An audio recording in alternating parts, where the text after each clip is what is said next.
It's summer in the city of Toronto, and there are plenty of ways of getting your kids outdoors. Today we're going to go to junior tennis camp.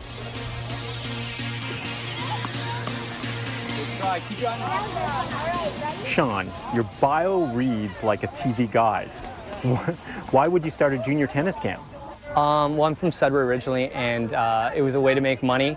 And then when I moved to Toronto, I was a starving actor, waiter, and I had an opportunity to start teaching tennis here as well. And I thought, what a better way to make, a living as a, an actor, tennis instructor. And it just sort of grew from there, just teaching a couple students, and people seemed to like what I was doing, and I just being personable and friendly, and just sort of all the things that my mom told me she loved to see in tennis camps, I kind of brought to the table.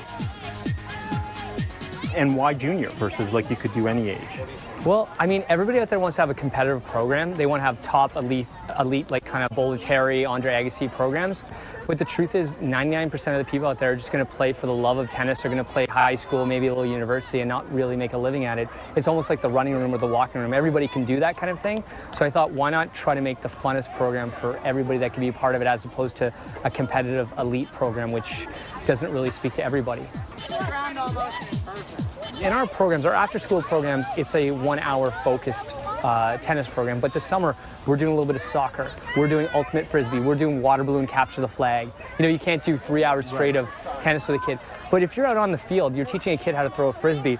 You kind of do that movement right there. You teach them that movement. And you get back on the court, you're like, okay, guys, you already know the backhand. They're like, well, I don't know the backhand. I'm like, when you learned how to throw a frisbee, you learned the backhand, because the movements are the exact same movements, right?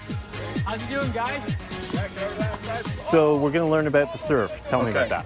Okay, so the first thing, it's really easy, but people like to screw it up, is the grip, okay? So the first thing you want to do is, if you can imagine a hand just being extended out to you, right? You take your index and your thumb just like that, you follow it right down, you just grip it like that. It's kind of like the forehand grip. You just get a nice firm grip of it, because when you're coming through, a lot of people like to get the tomahawk going because it's really comfortable to do that, but what happens is you end up slicing it and you have no idea where it's going. You want to try to keep that racket face nice and open. You kind of turn that wrist open a bit. There we go, just like that. All right, now with that swing, okay, the first thing, like I said with the grip, is you want to keep that face nice and open. So when it's back, you just extend it out like this, and you follow it through, keep it nice and open all the way across your body. You want to end with that arm kind of nice near your left pocket over there. That's where you get the real extension and rotation. Okay, not bad. Okay, so the big thing with the overhand is just really, the first thing you got to do is just keep the eye on the ball. It's so easy to get too over anxious when the ball's coming, and you just want to swing as hard as you can when it's up there. It is probably the most fun shot to hit. Right. But what you really want to do is just keep your eye on the ball. That's step one. Step two is really try to keep that face nice and open as well. If you come too far over it, okay, and you start getting that tomahawk, you're really going to start spraying the ball too far left. And the second thing is you really don't want to use too much wrist. If you use too much wrist, especially when it's up there, it's just going to come right over top, and you're not even going to know where the ball is. It's just going to either hit the net or go somewhere you don't want it to do.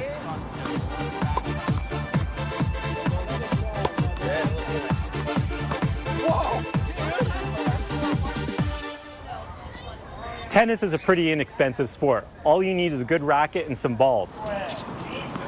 For more information, go to www.lintonparktennis.com. I'm Dr. Scott Levine, and that's Toronto Living.